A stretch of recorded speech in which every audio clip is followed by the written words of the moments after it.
Fan favorite Nate Diaz is back in the spotlight after calling the UFC out for holding him hostage. The Stockton slugger wants out, but it seems like the boss is trying to get him to fight out his contract. Is it possible the promotion is trying to hold him for a trilogy fight against McGregor? Keep watching this video as we break down what's really going on with his contract. First up, he just wants activity. Honestly speaking, the UFC has made this into a much bigger deal than it really is. Like Diaz literally just has one fight on his contract. Give him a fight and get done with it. He isn't exactly a nobody in the league, you know? Even if you were to give him a fight tomorrow, he'd still fill up the entire arena and generate good business. And he's expressed an interest in fighting pretty much anyone except the dangerous Khamzat Chimaev. Now, to be fair, the promotion did offer him a fight at UFC 276 against Khamzat, but we don't blame him for turning that matchup down. Like, who in the world would want a Khamzat as their last fight? That's almost like asking to be embarrassed. Anyway, we really don't understand why the UFC isn't giving him a fight, considering he's willing to take on anyone else than the Russian. Talking to Ariel Helwani on MMA Hour, Diaz talked about how the UFC was holding him hostage and didn't want him out of his contract. The 37-year-old, on the other hand, claims that all he wants is activity. Give him a fight and he'll be on his way. And what's funny in all of this is that a couple of weeks back during a UFC press conference, Dana actually said something like releasing him from his contract. It seems like the boss may have forgotten, or he's just too busy setting up money fights to fill up his pockets. But this isn't really how you treat a UFC veteran. We've said this countless times, and we'll say it again. Nate Diaz changed the game when he first rose to fame in the promotion. You can't deny the level of impact this guy had in the early days of the game. So to see him being sidelined by the boss isn't really a good thing for the sport. Now let's talk about what the UFC really wants. So what does Dana and the UFC really want out of this whole contract situation? Like, what could possibly be in it for them? It isn't like Diaz has a really long career ahead of him or something. He's 37 now, and this is probably going to be his last fight at the UFC. But we all know Dana's love for setting up money fights, and that's exactly what he wants to do for Nate's last fight too. We're hearing things like how Dana wants Nate to take on McGregor in a deciding trilogy fight to end his contract. Not only does Diaz not want this, but really, Dana, we don't want that fight either. It's like ignoring Khamzat to give Kamaru the Edwards rematch again. It isn't what the people want to see. We want to see new and exciting fights, new champions, new faces take over the promotion. But we can't seem to understand why Dana continues to do the same fights over and over again. And we don't blame him for thinking he's a businessman, but we're 100% sure fans don't want to see McGregor and Nate inside the octagon again. It just isn't a good fight for either of them, and it's a bit unfair to the Stockton slugger too, if you ask us. McGregor might not return for a fight until early 2023, since he's still recovering from that gruesome leg snap at UFC 264. And to make Diaz wait almost 6 to 7 months just to fight the same guy for a third time wouldn't be exciting, now would it? Anyway, the 37-year-old fan favorite has said it before, and he's saying it again this time around too. He's clearly said that he has no interest in fighting the Irishman for his last fight at the UFC. Believe it or not, Diaz hasn't actually been on his best behavior recently, which is why the UFC may be holding him out. He was pictured peeing outside the UFC Performance Center just a few weeks back. And if you think that's absurd, wait till you hear about this. About a week ago, the Stockton slugger said the only opponents worthy of fighting him are Israel Adesanya and Francis Ngannou. Boss, we may need to do another drug test here. Someone might be on a new strain. Next, a unique but impossible offer. Let's get one thing straight here. It's not about the money. Diaz isn't refusing opponents because he's looking for a money fight. He probably just wants a respectful opponent for his retirement. And by respectful, we mean someone who won't beat the daylights out of him. But anyway, it isn't like the original gangster is short on offers or something. Just recently, Jake Paul put forward a really unique offer that even got the better of us. He said that he'd fight Nate for free. Yep, the problem child will fight Nate Diaz for free, but all he wants in exchange is the fight to happen inside the cage. And if Diaz wins, he gets to keep all the money generated from the fight. But if Jake ends up winning, the boss will have to give every fighter at the UFC health insurance, along with better wages. So now you probably understand why he called it a unique yet impossible offer. Anyway, let's see what the UFC does now. We honestly think they just need to let the bird fly at this point. The man has a ton of opportunities in front of him, and keeping him from them is just super unfair. Time for some more UFC news. Up next, you're a scared fighter. Out of all fighters, it just had to be Nate who'd call Khabib a scared fighter. He literally refused to fight against Khamzat because he's afraid to get smacked up. But anyway, Nate had a lot to say after hearing about Khabib's induction into the UFC Hall of Fame. Talking to the MMA Hour, the Stockton Stockton slugger talked about how he's a scared fighter who's never had to fight anybody real to win the championship. No, and he also called the Russian a little bitch. Anyway, Nate told Ariel how he's been at the UFC even before there was a Hall of Fame, and he doesn't need an award or medal to show he's the real champion. We're not sure what he's trying to get out of all of this, but if it's his goal to stay in the headlines, he's doing an amazing job. For a guy who rejects pretty much every fight, it's absolutely hilarious seeing him call Khabib a scared fighter, but he's making it too easy.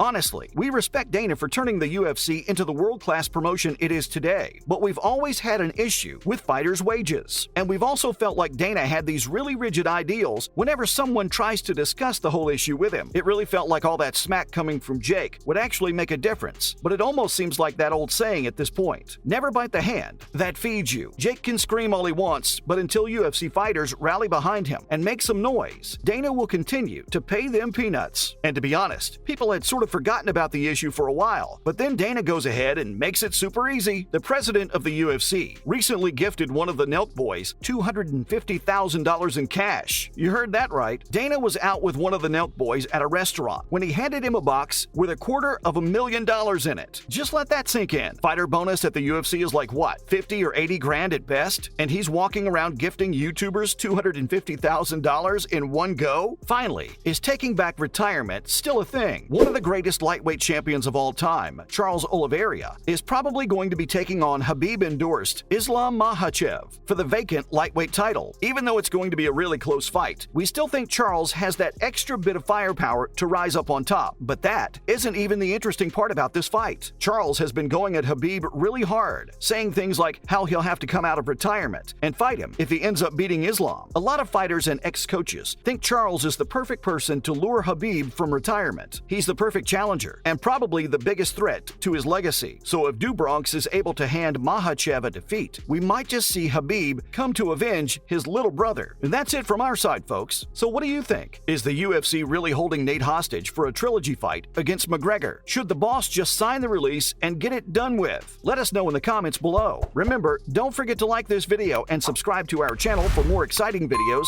in the future. Thanks for watching, and we'll see you next time.